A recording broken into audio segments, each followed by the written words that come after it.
தென்கட்சி கோ. சாமிநாதன் ஐயா அவர்களின் இன்று ஒரு தகவல். நகைச்சுவை கதைகள். அதாவது ஒரு சின்ன குடும்பம், அந்த வீட்டில் மாமியார் ஆட்சி, அவங்க வச்சது தான் சட்டம். பிள்ளையாண்டான் எப்படின்னா அம்மா சொல்கிறதையும் கேட்டுக்குவான், மனைவி சொல்கிறதையும் கேட்டுக்குவான், நமக்கு என்னத்துக்கு வம்புங்கிற டைப்பு. மருமகள் பேரில் குறை கண்டுபிடிக்கிறதுலையே அந்த மாமியாருக்கு ஒரு சுவாரஸ்யம். சின்ன சின்ன விஷயத்துலையெல்லாம் குத்தம் கண்டுபிடிச்சிக்கிட்டே இருக்கிறாங்க. பொதுவாக எல்லாரும் எப்படின்னா ஏதாவது ஒரு காரணத்துக்காக சண்டை போட்டுக்கிட்டு இருப்பாங்க. அந்த அம்மா எப்படின்னா ஏதாவது ஒரு சண்டையை போடுறதுக்காக காரணத்தை தேடிக்கிட்டு இருப்பாங்க. அப்படி ஒரு மனசு. அந்த மருமக பொண்ணு பாவம் பயந்து பயந்து ஒவ்வொரு காரியமும் செஞ்சுக்கிட்டு வந்தது. இப்படியே பல வருஷம் ஓடி போட்டுது. அந்த மாமியாருக்கும் ரொம்ப வயசாகிட்டுது. இருந்தாலும் அந்த பழைய சுபாவம் மட்டும் மாறவே இல்லை. திடீர்னு ஒரு நாள் பக்கவாதம் வந்து அந்த அம்மாவுக்கு ஒரு பக்கம் கை கால் இழுத்துக்கிட்டுது. வாய் சுத்தமாக பேச முடியாமல் போயிட்டுது. இப்படிப்பட்ட நிலைமையில் கூட அந்த பொண்ணு தண்ணியோ பாலோ இவங்க எதிரில் கொண்டாந்து வச்சா அதை வேணும்னே தட்டி விட்டுட்டு ஒம்பு வளர்க்குறது. அதுக்கப்புறம் அந்த பொண்ணு தரையை சுத்தப்படுத்தும்ல, அதை பார்த்து ரசிக்கிறது. இருந்தாலும் அந்த பொண்ணு இதையெல்லாம் பெருசுப்படுத்தாமல் ரொம்ப பொறுமையாக தான் இருந்தது. ஒரு நாள் வீட்டில் வச்சுருந்த பாலை பூனை குடிச்சிட்டு போயிட்டுது. வயசான காலத்தில் இந்த அம்மா பால் இல்லாமல் கஷ்டப்படுவாங்களே அப்படின்னு நினச்சி பக்கத்து வீட்டில் போய் கொஞ்சம் பால் வாங்கிட்டு காய்ச்சி மாமியார் முன்னாடி கொண்டாந்து வச்சுது அந்த பொண்ணு. வழக்கம் போல் அந்த அம்மா பாலை தட்டி விட்டுட்டாங்க. இதை அந்த மருமக பொண்ணு கவனிச்சுட்டுது. இவ்வளவு நாள் பொறுமையாக இருந்த அந்த மருமகளுக்கு இன்றைக்கி இதை பார்த்து தான் அசாத்திய கோபம் வந்துட்டுது. கதவுக்கு பக்கத்தில் சாத்தி வச்சுருந்த உலக்கையை எடுத்து மாமியார் தலையில் போட, அது குறி தவறி கழுத்தில் பட, அந்த அம்மா கழுத்தை பிடிச்சிக்கிட்டு ஊன்னு கத்த, இந்த பொண்ணு ஒன்றும் அலட்டிக்காமல் உலக்கையை எடுத்து மறுபடியும் கதவு பக்கம் சாத்தி வச்சுட்டு அது பாட்டுக்கு நடந்து போயிட்டுது. இருந்தாலும் மனசுக்குள்ளே லேசாக ஒரு பயம். கணவன் வீட்டுக்கு வந்ததும் என்ன விஷயம்னு கேட்டால் எப்படி சமாளிக்கிறது? அன்னைக்குன்னு பார்த்து ரொம்ப நேரம் கழித்து வீடு வந்து சேர்ந்தான் கணவன். உடனே அந்த அம்மா புகார் பண்ண ஆரம்பிச்சுட்டுது. கதவுக்கு பக்கத்தில் இருந்த உலக்க பக்கமாக கையை நீட்டி, அப்படியே அந்த கையை தன் கழுத்துக்கு பின்பக்கமாக சுற்றி காட்டி, நாக்கை வெளியில் நீட்டி நடந்த விஷயத்தை புரிய வைக்கிறதுக்கு முயற்சி பண்ணுது. இவனுக்கு ஒன்றும் புரியல. என்ன சொல்கிறாங்க அம்மா அப்படின்னு மனைவிகிட்ட கேட்குறான். அதுக்கு அந்த பொண்ணு ரொம்ப புத்திசாலித்தனமா, என்னங்க உங்கள் அம்மா சொல்கிறது உங்களுக்கு இன்னும் புரியலையா? அவங்க உங்களை பார்த்து என்ன சொல்கிறாங்கன்னா, ஏண்டா உலக்க மாதிரி நிற்கிற, சாக போகிற எனக்கு சங்கிலி எதுக்கு, என் கழுத்தில் கிடக்கிற இந்த சங்கிலியை கழட்டி என் மருமக கழுத்தில் போடுறா அப்படின்னு சொல்கிறாங்க அப்படின்னு தான். ஓ அப்படியா விஷயம்னு சொல்லி அம்மா கழுத்தில் இருந்த சங்கிலியை எடுத்து மனைவி கழுத்தில் போட்டுட்டு, அம்மா உன் விருப்பப்படியே போட்டாச்சு, இனிமேலாவது நிம்மதியாக படுத்து தூங்கு அப்படின்னு சொல்லிவிட்டு உள்ளே போயிட்டான். பார்த்தீங்களா கதையை? அதனால தான் மாமியார்கள் சைகை காட்டுறதுன்னா கூட இனிமேல் ஜாக்கிரதையாக இருக்கணும். கள்வர்கள் 4 வகை அப்படின்னு ஆரம்பித்தார். எப்படின்னு கேட்டேன். சாப்பாட்டுக்கு இல்லாமல் திருடுறாங்க பாருங்க, அது ஒரு வகையான். சாப்பாட்டுக்கு இருந்தும் திருடுறாங்க பாருங்க, அது ஒரு வகையான். இதை தவிர இன்னும் ஒரு 2 வகை திருட்டு உண்டு.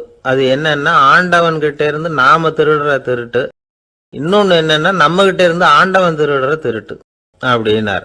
எனக்கு ஒன்றும் புரியல. என்ன சார் இது, ஆண்டவனையே திருடன்னு சொல்றீங்களே அப்படின்னு ஆச்சரியமா. ஆமாங்க, ஆண்டவனை கல்வன்னு சொல்றது இல்லையா? காஞ்சிபுரத்துக்கு பக்கத்துல திருக்கார்வனம் அப்படின்னு ஒரு ஊர் இருக்கு. அங்க உள்ள பெருமாளுக்கு கல்வர்னு தான் பேரு. அது மட்டும் இல்ல, திருமங்கை ஆழ்வார் தம்முடைய திரு நெடுந்தாண்டகத்துல கார்வனத்துள்ளாய் கல்வா அப்படின்னு தான் அழைக்கிறார் அப்படின்னு நிறைய உதாரணம்லாம் சொல்ல ஆரம்பித்தார். அதுக்கப்புறம் அவர்கிட்ட பேசி நான் புரிஞ்சுக்கிட்ட விவரங்களை தான் நான் இப்போ உங்ககிட்ட சொல்ல போகிறது. அதாவது அவர் சொன்ன முதல் வகை திருடர்கள் சாப்பாட்டுக்கு இல்லாமல் திருடுறவங்க. இவங்களை திருத்தி போடலாம். சாப்பாட்டுக்கு இருந்தும் பணம் சேர்க்கணுங்கிற ஆசையால் பொய் கணக்கெல்லாம் எழுதுறாங்க பாருங்க, அவங்க தான் 2வது வகை. 3வது வகை திருட்டு தான் மிகப்பெரிய திருட்டு. இறைவனுக்கு சொந்தமானதை நம்முடையதுன்னு நினைக்கிற திருட்டு. எது இறைவனுக்கு சொந்தமானது அப்படின்னா ஆத்மா. பகவானுக்கு சொந்தமான ஆத்மாவை நம்முடையதுன்னு நினைக்கிறது தான் அந்த மாபெரும் திருட்டு. இதுக்கு பேர் தான் ஆத்மாபகாரமா.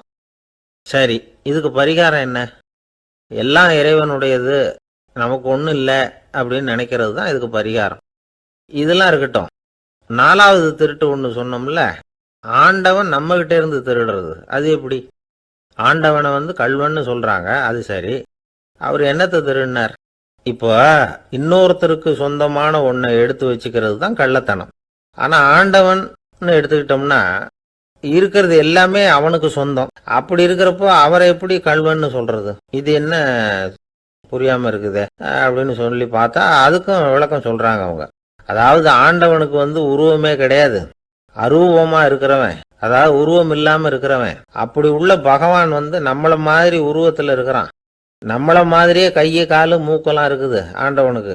இந்த உருவம் நம்ம கிட்ட இருந்து திருடுனது தானே. அவன் தன்னுடைய உண்மையான திருமேனிய நமக்கு காட்டாம, அதாவது தரிசனம் கொடுக்காம இருக்கிறது கள்ளத்தனம் தானே. அதனாலதான் இதுவும் ஒரு பெரிய திருட்டு, இருக்கிறதுலயே மிகப்பெரிய திருட்டு அப்படிங்கிறார். என்கிட்ட பேசிக்கிட்டு இருந்தாரு, இந்த விஷயம்லாம் சொல்லிட்டு இருந்தாரு இந்த பெரியவர். அதாவது திருட்டை ஆன்மீக நோகத்துல அவர் பாக்குறார். நம்ம பார்வையில இதை விட அபூர்வமான திருட்டுலாம் இங்க உண்டு, அபூர்வமான திருடர்களும் உண்டு.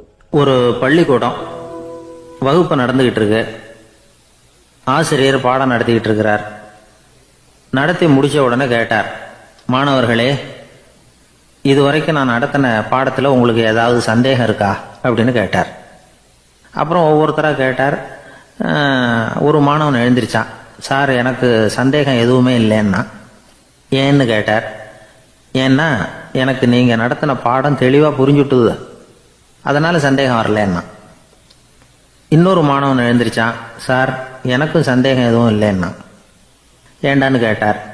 ஏன்னா எனக்கு நீங்கள் நடத்தின பாடம் எதுவுமே புரியல, அதனால் சந்தேகம் வரல அப்படின்னா.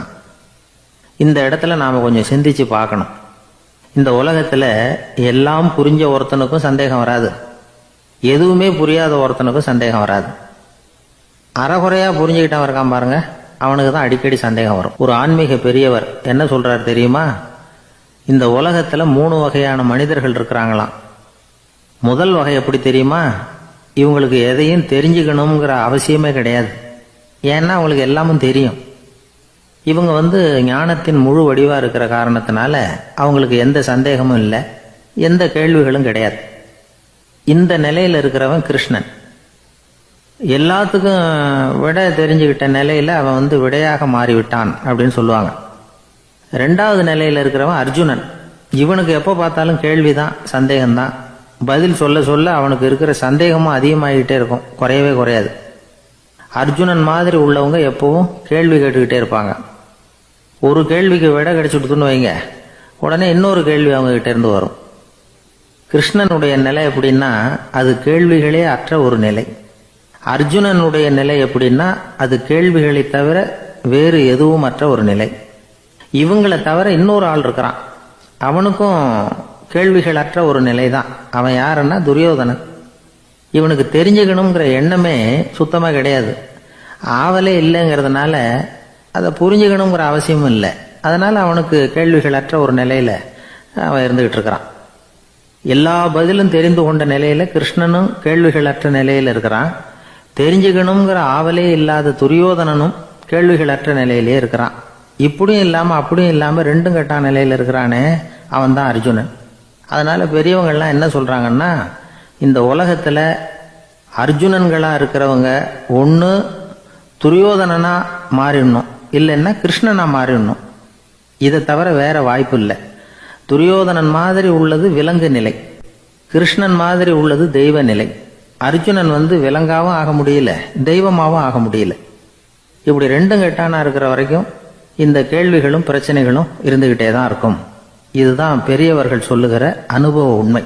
அர்ஜுனன் கேட்ட கேள்விக்கெல்லாம் பகவான் கண்ணன் பதில் சொன்னார். அதுக்கு பேரு பகவத்கீதை. அதே மாதிரி உத்தவன் கேட்ட கேள்விக்கும் அவர் பதில் சொல்லியிருக்கிறார். அதுக்கு என்ன பேருனா உத்தவ கீதைன்னு பேர். அது சரி, உத்தவன்னா யாரு? கண்ணனுக்கு சின்ன வயசுல இருந்தே தேர் ஓட்டிக்கிட்டு இருந்தவன் அவன் தான். குருஷேத்திர போர் முடிஞ்சது, அதர்மத்தை அழிச்சு தர்மத்தை நிலைநாட்டி தர்மனுக்கு முடிச்சு விட்டினார் கண்ணபிரான். அதுக்கப்புறம் துவாரகைக்கு திரும்பினார். தான் வந்த காரியம் முடிஞ்சது. அதனால இளமையிலிருந்தே தனக்கு தேரோட்டியா இருந்து வந்த உத்தவனை கூப்பிட்டார். பாருப்பா, உனக்கு வேணுங்கிறத கேளுன்னார். அவன் தனக்குன்னு எதையும் கேட்கறதுக்கு ஆசைப்படல. இருந்தாலும் கேள்வி கேட்கறதுல அவன் ரொம்ப கெட்டிக்காரன். அதனால கேட்க ஆரம்பிச்சான். பரந்தாமா, ராஜசூய யாகத்துக்கு தர்மனை கூப்பிட்டு தன்னுடைய அரண்மனையில விருந்து வச்சான் துரியோதனை. அதுக்கப்புறம் சூதாட்டத்துக்கு கூப்பிட்டான். தர்மன் வந்து தோல்வி அடைகிற மாதிரி பண்ணிவிட்டான். நீங்க தான் முக்காலமும் உணர்ந்தவராச்சே, சூதாட்டத்துல தர்மர் ஜெயிக்கிறது மாதிரி பண்ணிருக்க கூடாதா? இந்த பகடக்காயை உருட்டுறப்போ நீங்க எதிர்பார்த்தது விழற மாதிரி பண்ணிருக்கலாமே.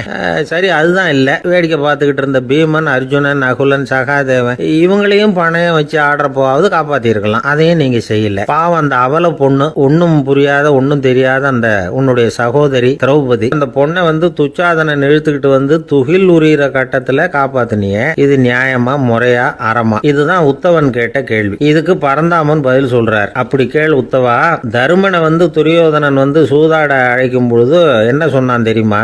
நான் பணையம் வைக்கிறேன், எனக்கு பதிலா என்னுடைய மாமன் சகுனி பகடக்காய்களை உருட்டுவான்னு சொன்ன உடனே தருமன் எனக்கு பதிலா என்னுடைய மைத்துனன் கண்ணன் வந்து பகடக்காய்களை உருட்டுவான்னு சொல்லிருக்கலாமே. அப்படி சொல்லல. என்ன செஞ்சான் தெரியுமா? துரியோதனன் கூட சூதாட்டத்துக்கு சம்மதிச்சுட்டோம், கடவுளே இது என்னுடைய மைத்துனன் கண்ணபிரானுக்கு தெரியக்கூடாது அப்படின்னு வேண்டிக்கிட்டான். இதனால தருமன் வந்து எனக்கு வந்து மனசால தடை போட்டுட்டான். அதனால அரண்மனைக்கு வெளியிலேயே என்னை கூப்பிடுவாங்கன்னு நான் காத்துக்கிட்டு இருந்தேன். பீமன், அர்ஜுனன், நகுலன், சகாதேவன், திரௌபதி இவங்களை பணையம் வச்சு ஆடுறப்போவாவது கூப்பிடுவாங்கன்னு பார்த்தேன். அப்பவும் அவங்க என்ன கூப்பிடல நினைக்கல. திரௌபதியை வந்து துச்சாதனன் கூந்தலை பிடிச்சி இழுக்கிறான். அப்போ கூட அவ தன்னுடைய உடல் பலத்தால தடுக்கிறதுக்கு முயற்சி பண்ணாலே தவிர என்ன நினைக்கல.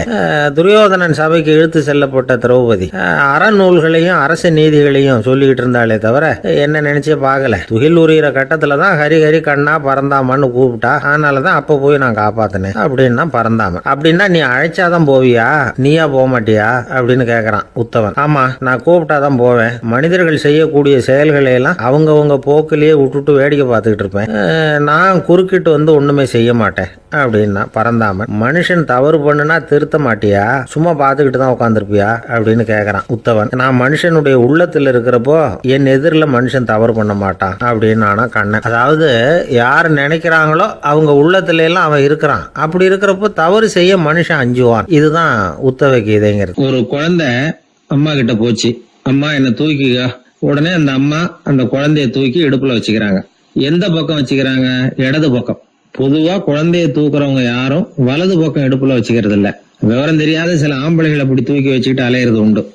ரொம்ப காலமாவே குழந்தைகளை வந்து இடுப்புல இடது பக்கமா வச்சிருக்கிற பழக்கம் தான் இருந்து வந்திருக்குது. இதுக்கு ஆய்வாளர்கள் என்ன காரணம் சொல்றாங்க தெரியுமா?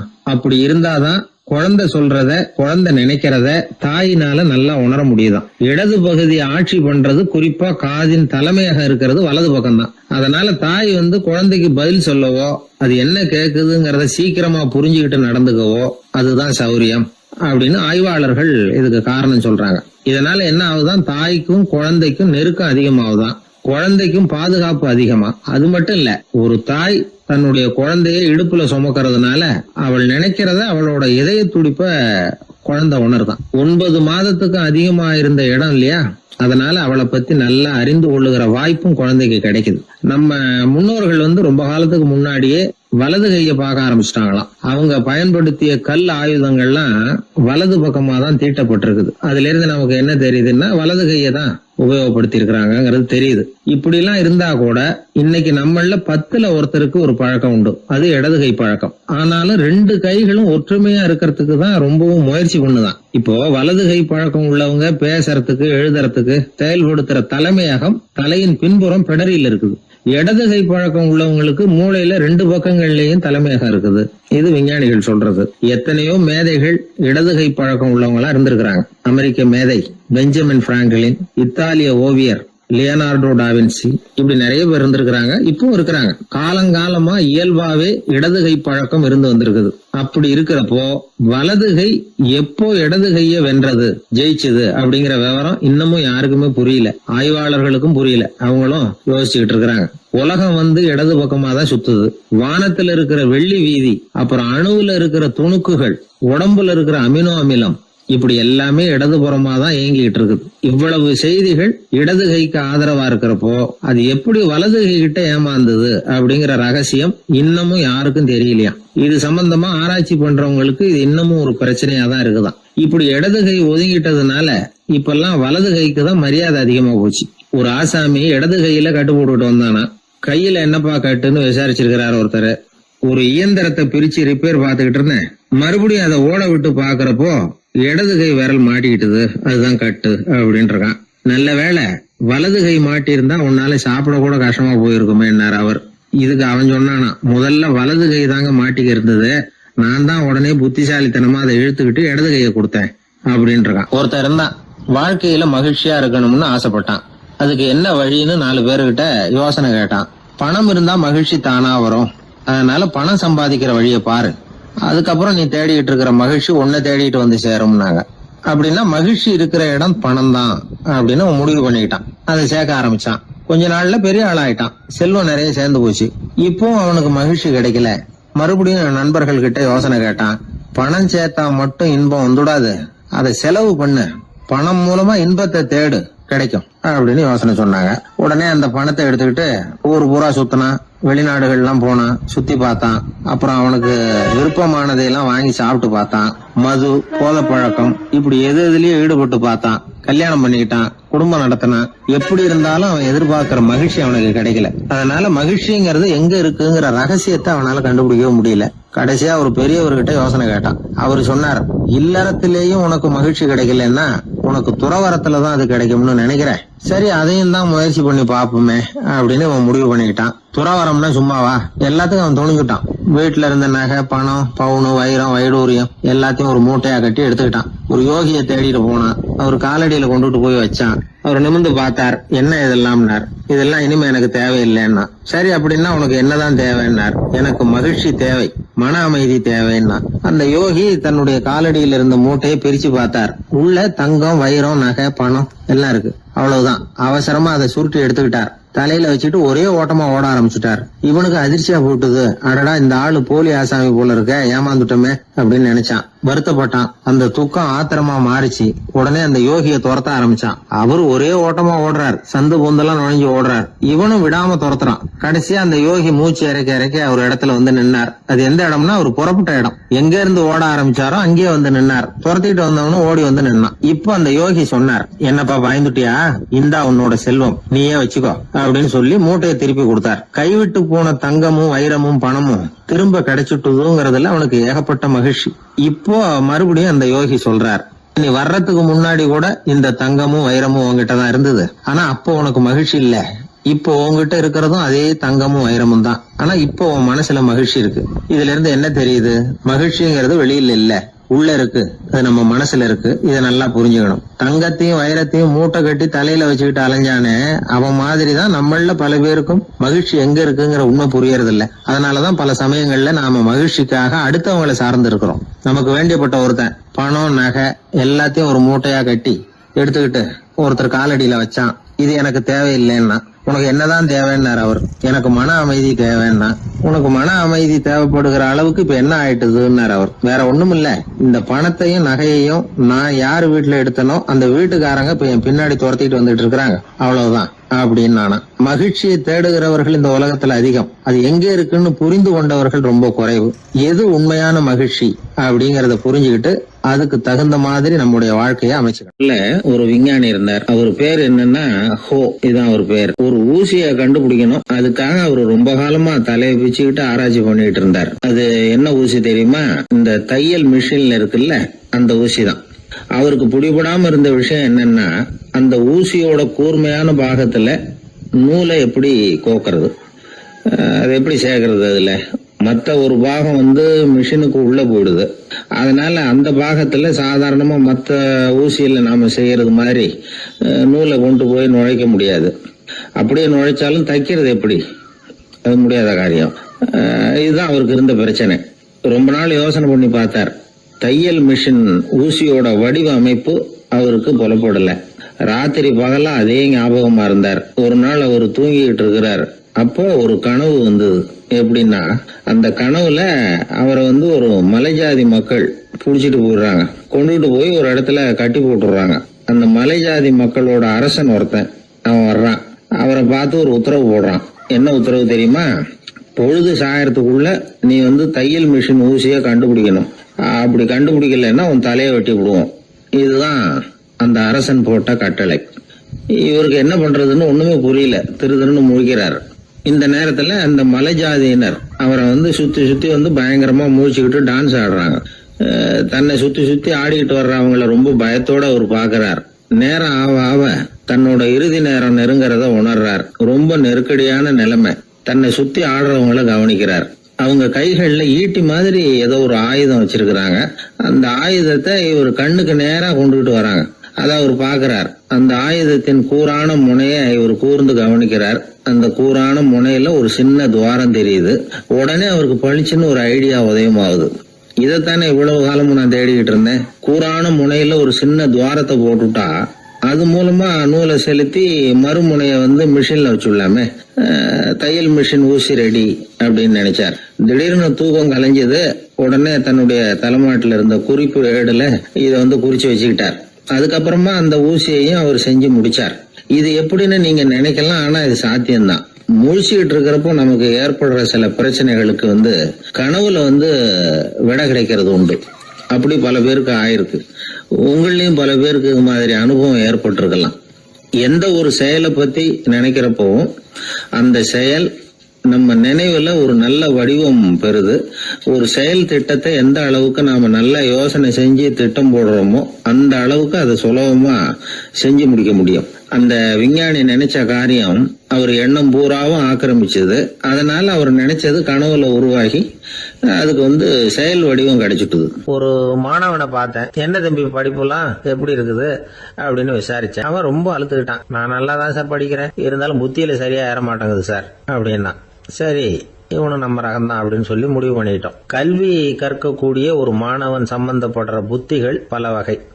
அதை பத்தி ஒரு பெரியவர் விளக்கி இருக்கிறார். மிருத்து புத்தின்னு ஒண்ணு இருக்குதான். மிருத்துன்னா மண்ணு. மண்ணால செவுறு கட்டுறோம்ல, மண் சுவர்ல ஆணி அடிக்கிறதும் சுலபம், அதை பிடுங்கி எடுக்கிறதும் சுலபம். அது மாதிரி சில பேர் குரு சொல்லி கொடுக்கறத சுலபமா கேட்டு தெரிஞ்சு வச்சுக்குவாங்க. கொஞ்ச நேரத்துல சுலபமா மறந்தும் போயிடுவாங்க. இது மிருத்து புத்தின்னு பேரு. மண் புத்தி. தாரு புத்தின்னு ஒண்ணு உண்டான். தாருன்னா மரம். அதுல பச்சை மரத்துல ஆணி அடிக்கிறது சுலபம், ஆனா அது எடுக்கிறது கஷ்டம். அது மாதிரி ஆசிரியர்கிட்ட இருந்து கேட்டதை கவனமா மனசுல பதிய வச்சுக்கிட்டு அதை மறக்காம இருக்கிறது தாரு புத்தி. பட்டை மரமா இருந்தா அதுல ஆணி அடிக்கிறதும் கஷ்டம், அடிக்கிற ஆணியும் சீக்கிரம் நழுவிடும். அது மாதிரி கேட்கிற விஷயம் மனசுல பதியறதும் கஷ்டம். அப்படியே பதிஞ்சாலும் அது நீடிச்சிருக்கிறதும் கஷ்டம், கொஞ்ச காலத்துல மறந்துடும். இன்னொரு வகை புத்தி ஒண்ணு உண்டு. அதுக்கு பேரு சிலா புத்தின்னு பேரு. சிலான்னா கல்லு. ஒரு கருங்கல்லுல 4 துளைய போட்டு ஒரு துளையில உளிய வச்சு அடிச்சா மற்ற துளை வழியாவும் பிளந்து கல்லு 2 ஆயிடும். அது மாதிரி சந்தியான இடங்கள்ல குறிப்பா ஒரு பொருளை சொன்னா அதை வச்சுக்கிட்டு மத்ததையும் தெரிஞ்சுக்கிறது, அது சிலா புத்தின்னு பேர். வேணு புத்தின்னா என்ன தெரியுமா? வேணும்னா மூங்கில். மூங்கில் கணுவுல ஒரு பக்கம் உளிய வச்சு அடிச்சா 2 பக்கமும் பிளந்துரும். அது மாதிரி ஒரு செய்தியை கேட்டுக்கிட்டு இருக்கிறப்பவே அதோட முன்பின் தொடர்களையும் தெரிஞ்சுக்கணும், அது வேணு புத்தி. தைல புத்தின்னு ஒண்ணு உண்டு. தைலம்ங்கிறது எண்ணெய். தண்ணியில ஒரு துளி எண்ணெயை விட்டா அது தண்ணி பூரா பரவி போடுதுல்ல, அது இப்படி பரவுறது மாதிரி ஆசிரியர் சுருக்கமா ஒரு கருத்தை சொன்னா அதை வச்சுக்கிட்டு பூரா விஷயங்களையும் தெரிஞ்சுக்கணும், அது தைல புத்தி. கற்பூர புத்தின்னு ஒண்ணு கேள்விப்பட்டிருக்கோம். அது எப்படின்னா, கற்பூரம் தீ பட்ட உடனே பிடிச்சிக்கும். ஆசிரியர் சொன்ன உடனே நுண்ணறிவோட பாடங்களை புரிஞ்சுக்கிறது இந்த வகை புத்தி. கரி புத்தின்னு ஒண்ணு. அது எப்படின்னா, கரியில நெருப்பை வச்சு விசிறிய பிறகு அதுக்கப்புறம் அது கறி நெருப்பாகும். அது மாதிரி காலம்பரை சாயந்தர வேலைகள்ல ஆசிரியர் பாடம் சொல்லி கொடுப்பார். அதை கொண்டு புரிஞ்சுக்கிறது இந்த வகை. கதலித்தண்டு புத்தின்னு ஒண்ணு சொல்லுவாங்க. கதலிங்கிறது வாழை மரம். வாழைத்தண்டுல தீ வைக்கிறது எவ்வளவு சிரமமோ அவ்வளவு சிரமத்தோட கல்வி கற்கிறது கதலித்தண்டு புத்தி. இதை தவிர இன்னும் சில வகையான மாணவர்களை கூட அடையாளம் காட்டுறாங்க. ஆசிரியர் சொன்னதுல நல்லதை மட்டும் எடுத்துக்கிறவன் அன்னம். ஆசிரியர் கிடைச்ச இடத்துல பாடத்தை கேட்டுக்கிட்டு பிறகு தனியா உட்காந்து சிந்திக்கிறவன் பசு. பசுமாடு அப்படித்தானே, புல்லு கண்ட இடத்துல மேயும், அதுக்கப்புறம் நிதானமா அசை போட்டுக்கும். ஆசிரியர் சொன்னதை தவிர வேற எதையும் சொல்ல முடியாதவன் கிளி. பல இடங்கள்ல பாடங்கள் கேட்டு கடைசியில ஒன்னும் புரியாம போறவன் ஆடு. ஆடு ஒரு செடியில வயிறார மேயாது, ஒரே செடியில. இக்கரைக்கு அக்கறை பச்சைன்னா அங்கேயும் இங்கேயும் அலைஞ்சிக்கிட்டே இருக்கும். சில பேருக்கு எருமைன்னு பேர். எருமை எப்படின்னா குளத்து நீரை கலக்கி தான் குடிக்கும். அது மாதிரி ஆசிரியர் மனசை நோக செய்து பயில்கிற மாணவர்கள்லாம் இந்த ரகம். இன்று ஒரு தகவல். நகைச்சுவை கதைகளை கேட்டு ரசித்தமைக்கு நன்றி.